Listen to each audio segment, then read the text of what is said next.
বাংলাদেশের দেওয়া প্রত্যর্পণের চিঠির ইতিবাচক জবাব দিয়ে সুষ্ঠু বিচারের স্বার্থে ন্যায় বিচারের পক্ষ নিয়ে ভারত শেখ হাসিনাকে দেশে ফেরত পাঠাবে বলে আশাবাদ ব্যক্ত করেছেন আন্তর্জাতিক অপরাধ ট্রাইব্যুনালের চিফ প্রসিকিউটরের বিশেষ পরামর্শক টবি ক্যাডম্যান। তিনি বলেন, পররাষ্ট্র মন্ত্রণালয় ভারতকে প্রত্যর্পণের জন্য আহ্বান জানিয়েছে, তবে এটা ভারতের ব্যাপারে যে তারা ন্যায় বিচারের পক্ষে দাঁড়াবে নাকি হাসিনাকে বিচার থেকে রেহাই দেওয়ার পক্ষে অবস্থান করবে। আমি আশা করি ভবিষ্যতে তারা ন্যায় বিচারের পক্ষেই অবস্থান নেবে।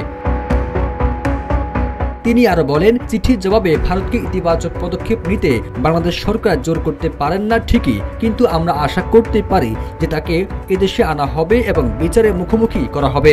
এখানে বলে রাখা ভালো যে ন্যায় বিচারের স্বার্থে বিদ্যমান আইন অনুযায়ী তিনি আত্মপক্ষ সমর্থনের সব সুযোগ পাবেন। সাংবাদিকের এক প্রশ্নের জবাবে তিনি বলেন, আমি এখানে একজন পেশাদার হিসেবে কাজ করতে এসেছি এবং তাই করব। অতীতের কোনো ঘটনা, কারো কার্যকলাপ কিংবা পূর্বের কোনো কাজের পরিধি কি ছিল তা এখানে প্রভাব পড়বে না। সবার জেনে রাখা ভালো, যেহেতু এই মামলাগুলো জটিল এবং এর কার্যবিধি সময় সাপেক্ষ, সুতরাং এই বিধিগুলো সঠিকভাবে সম্পন্ন করতে তাড়াহুড়ো করার কোনো সুযোগ নেই।